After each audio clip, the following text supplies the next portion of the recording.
Ladies and gents, welcome to CG Reaction, and this is How to Fail at Democracy 101 Weimar Republic by the channel Guy and Bloke. He's a guy, he's a bloke. Weimar Republic, so this is about Germany. Germany after the World War I, where they were forced to become democratic country. So let's see what happens here. I know kind of what happens here because I've seen the history videos a lot. But I don't know about detail, so I guess this guy's gonna go into detail, so let's watch it. Class, this is awkward. Listen, it might look like I bailed on you for over a year. That's it. Don't expect me to apologize. Honestly, I'm just glad that no one got pregnant while I was away. Would have been... Okay, that was... I saw this guy's channel, he doesn't have much of videos, and I realized that, there is a 1 year gap between the last video and this video. So that's why he's literally saying that, it took me a year to make this video.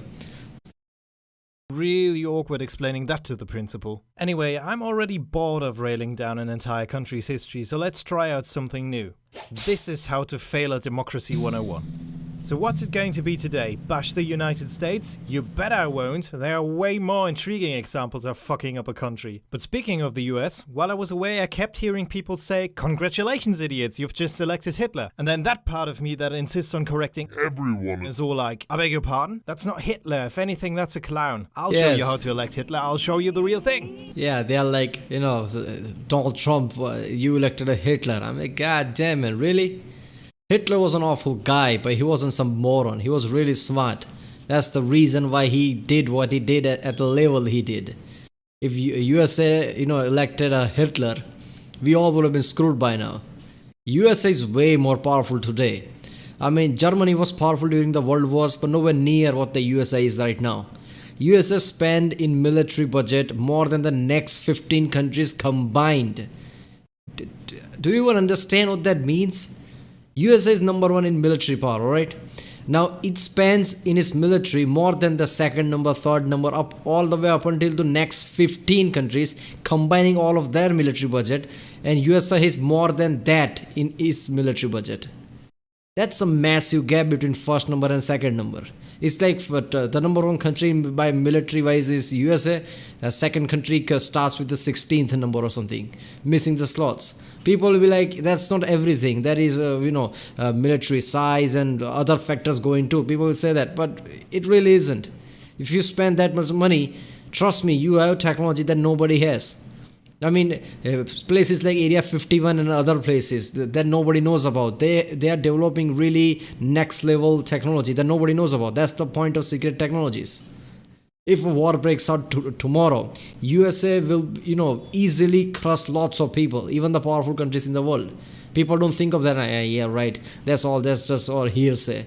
USA is not that powerful. Yeah, it is. USA is really powerful. And if USA, elect a Hitler, we are all screwed. Even every country in the world combines. It would be a really hard battle to even consider if we'll win or not. USA is extremely powerful. So no, USA did not elect a Hitler. He was just an idiot. Hitler was really smart. He knew what to do, when to do, how to do it. Small things here and there cost him his life. Otherwise, Hitler was almost successful. Alright, let's start this. Children, this is how the Republic of Weimar failed.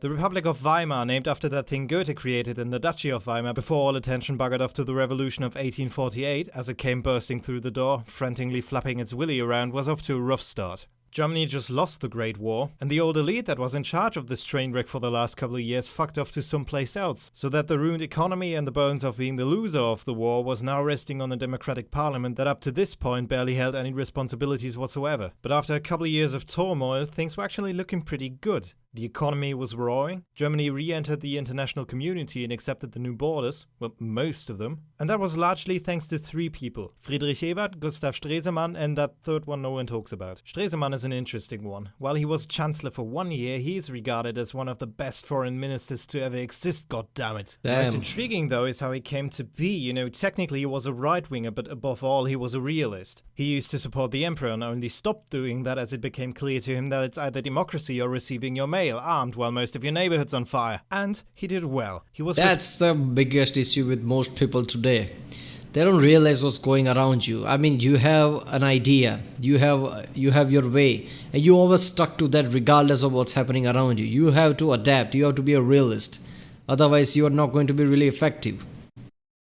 Responsible for ending the occupation of the Rhineland, reconciliation with the Allies, first and foremost France, revised the Treaty of Versailles multiple times, he got on good terms with Soviet Russia and made Germany rejoin the League of Nations as a member of the Central Committee, no less. And all that in just 3 years while suffering from a life-threatening disease. Badass is no word to describe that man. However, he was far from being a saint. One could call him quite opportunistic when it comes to achieving his own goals. Also, his decision to accept all the new German borders except the one to Poland proved to be, well, problematic. Besides that, he was usually amongst the first people to approve an intervention by the army whenever things threatened to go south. And the one in charge of the army was Friedrich Ebert, the president, elected for 7 years and equipped with more power than God. He was also the one to appoint the cabinet, including the chancellor. Most importantly, though, in the Weimar Constitution, the president had the option to enact laws via emergency decree without having to ask the parliament first. But Wait a second. Article 48, emergency decree is valid without consent of the parliament. This is not real democracy then, is it? I mean, you can call it democracy, but things right there. He has more power than God. That alone disqualifies it as being a democracy. If you just name it democracy, put the basis of democracy here and there, but put major flaws into it like that, it's not really a democracy, is it? Mr. Teacher Guy, doesn't that sound like dictatorship, you might ask? Yes, it does, but it came in handy. For you see, in the early years of the Republic, there were plenty of attempts at overthrowing the government by armed militias. Using the military and emergency legislation avoided the government to be overthrown. However, even though the parliament was capable of repealing the emergency laws, even the possibility to abuse all that power proved to be, well, problematic for a democratic system. Nonetheless, Ebert kept the fragile Republic on track, until he suddenly died in 1925. At age 54, because he didn't treat his appendicitis, that idiot. So now the German people were to elect a new president. This is where hindsight comes in. You know, in some aspects, the Weimar Republic was an even more democratic system than today's Germany. The people even got to elect their head of state directly. Once. The problem is, if a society up until recently lived in a monarchy, who do you think are they going to elect as head of state? Yeah, a proper of course. Democrat or an old war hero who'd rather see the emperor back on the throne? Needless to say, they've elected Paul von Hindenburg, a monarchist who was regarded as the man who won the war against Russia. Someone with a distant stance to the democratic system, but most importantly, he was very, very old. Yeah, okay. First of all, if you're gonna elect somebody who doesn't like democratic system, I mean, you're the one who's idiot, isn't it? So this is fail of knowledge, I guess. People should have known better. Paul von Hindenburg, this is the guy who's after that Hindenburg, that massive balloon. What's it called? I don't even know what's called. That crashed. It was named after him. Like 77 at his inauguration. And now you might remember what kind of power the president has, and yeah, shit's not going to end well, is it? Surprisingly though, he did stay true to the constitution in his first couple of years. And the country was still doing exceptionally well. Stresemann was working like that busy little bee that he was, and I shit you not, it only took 1 month to destroy everything. Early in October 1929, Stresemann at last died to his disease, and about 20 days later the US financial market crashed. Overnight, all the US American companies pulled their investments out of Germany, resulting in mass unemployment, and you lot are still complaining about 2016. The people started blaming the politicians for their incompetence, perhaps rightfully so. The KPD and the NSDAP picked up on this and yada yada yada yada yada. But Mr. Teacher Guy, why didn't they just ban parties that were against the Constitution? Well, easy. Parties weren't a specific part of the Constitution back then. That's different now, but you couldn't just ban them like they were to follow the bloody thing. The thing is, you can't really blame the people to have voted for these parties. If you take a look at the list of German chancellors and cabinets at the time, you'll notice that barely one of them ruled for more than a year. There's no wonder why nothing got done. If your government changes every year, how are you supposed to keep track of that service? Yeah. Why even bother? Here's another thing that on paper sounds incredibly democratic but proved to be just as stupid. There were no restrictions on political parties. If your party got voted for, then congratulations, you're now part of the parliament. Sounds good, right? Many parties equals a lot of political representation, right? Well, the reality was that you had coalitions that depended on way too many parties. There were 2 different SPDs for fuck's sake. And it might have happened that if you were chancellor, you wake up one morning and realize that your cabinet has not the minority vote because that one bloke from the centralist Christian party of tilting your bowler hat slightly to the left had joined the opposition. So when the cabinets had a hard time securing their their majority, how did any bills get made? Well, technically there was still the possibility for the president to take matters into his own hands and declare the state of emergency. And when all That's a failed democracy right there. I mean, damn. This was missing a massive key issues there, man. If no government is staying there for a longer time and president is making all the laws, you really don't have a democracy. Man Hindenburg heard that the great coalition of SPD and center parties had broken up in the light of the financial crisis, he decided to dissolve the parliament and scheduled re-elections in hope that the SPD, an old enemy of his since the days of the empire, would lose their influence. Of course, the reality was that it's been over half a year since the financial market crashed, mass unemployment was still a thing, and the common people were just tired of this shit. The next time the parliament came together, the communists and the Nazis had become major players, so there was just no way for the democratic parties to form a coalition. And Hindenburg had to appoint cabinets with a minority in parliament and ruled via emergency law exclusively. It's fairly easy to say that from this point on, the German democratic system was factually dead. And when the people see that their higher-ups in Berlin just ignore their anger and are now literally ruling without a legitimately elected majority, what's the point of voting for democratic parties in the first place? The only thing preventing Hitler from becoming chancellor at this point was an old senile Paul von Hindenburg. That the opposition in parliament kept repealing his laws didn't make the situation any better, and after a lot of persuasion and maybe a bit of dementia, he decided on allowing the only coalition left possible: the nationalistic parties centering around the NSDAP with Hitler as chancellor. Hindenburg died shortly thereafter, so that the NSDAP merged the chancellorship and the president into one, which from that point on meant they could do whatever the fuck they wanted on a constitutional basis. So, let us summarize what exactly went wrong here.